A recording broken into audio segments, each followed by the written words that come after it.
If I ask you what fruit comes into your mind when I say color red, juicy, plumpy, and red color, maybe apples or strawberries? But that day, I was reading an article in the newspaper because I love reading, and it quite literally intrigued me. It said, and I quote, eating red colored fruits like apples and strawberries before your examinations reduce your concentration level. This is because the natural sugar inside them drive you crazy and decrease your level of focus. Now, I was dumbstruck. So next time, when all of you go to your homes and have your examinations, make sure to fetch a bowl of chocolates or chips instead of apples. And make sure to pause for a moment, because whatever I said in the past 1 minute is entirely false. Yes, that's not true. Apples and strawberries are as healthier as they ever could be. Honest question. How many of you questioned your belief about apples or strawberries for even 1 second? Just a few? Why? Because all of you believe in your own thoughts and you believe in your own convictions. The harder I try to fool you, the harder you believe within your own self. So when I was asked to speak on this topic, where we come from, I thought that I'd go beyond geographical boundaries because the place I come from has no latitudes or longitudes. The place I come from is not found on maps because the place I come from is within. I am the result of my own thoughts. The way I interpret things in my outer environment is the result of what I think about them inside me. Our outer environment always tries to dictate things to us, to tell us that this is right, this is wrong, to do things in a certain manner.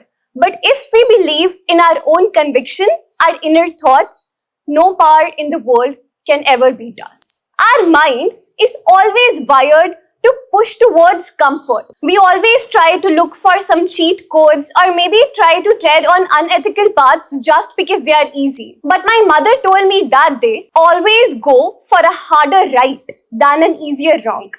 And never let your wishbone grow where your backbone could be. Because when the going gets tough, the tough gets going. Back in my high school days, my father sent me to a boarding school. He told me to explore different opportunities and open up because I was a very introvert child. In my high school days, when I went to my boarding school, I saw that kids fit in so effortlessly. I used to sit in the girls' balcony and I used to think and question that, Radhika, this is the worst decision that you ever took in your entire life.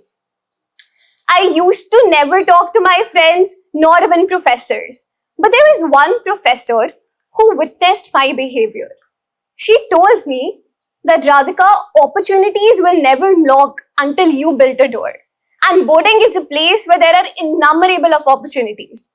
Because we did not have devices, no phones, no laptops, which means that 24/7 we all were with our friends or our professors. For first 1.5 months, we used to write letters to our parents. And after 1.5 months, we were given 15 to 20 minutes to talk on only 2 registered mobile numbers, one of father and one of mother. I never ever shared these feelings the times where I felt low because I thought that my parents live miles away and they'll be worrisome. But I remembered what my professor told me. And I thought, if another mortal can, I can. If another mortal can't, I'll be the first to do the same. And this rewired my entire process and my entire outlook to think about life. And so now when I think where I come from, I neither think of the place where I hail from, nor do I think about my boarding school.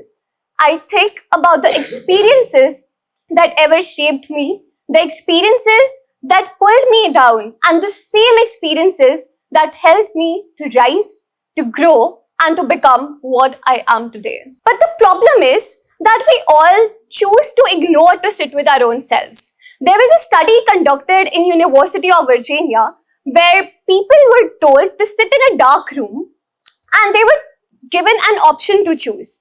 Either to sit with themselves for 15 minutes without devices and without external interaction, or to bear a mild electric shock. The choice today sounds very easy. To all of our surprise, 67% of men and 25% of women chose to bear an electric shock. This raises a question. Why? Because all of us are never really told how to control our own thoughts. They said to their examiners that their past thoughts came into their mind. They were able to dissect every wrongdoing that they ever did, and their own thoughts engulfed their mind. There were a lot of tangles which were created in their mind. They were not able to untangle the threads created. And this is exactly the call of action of my TED speech today. To know where we exactly come from, we need to deep delve inside us. All of us sitting here must have a hectic schedule since morning. But if we take 10 minutes of our time in morning and do meditation, which is what yogis do as well, and which is what Ayurveda tells us as well. The meditation of merely 10 minutes channelizes our mind, streamlines our thoughts, and calms us, soothes us, and relaxes us.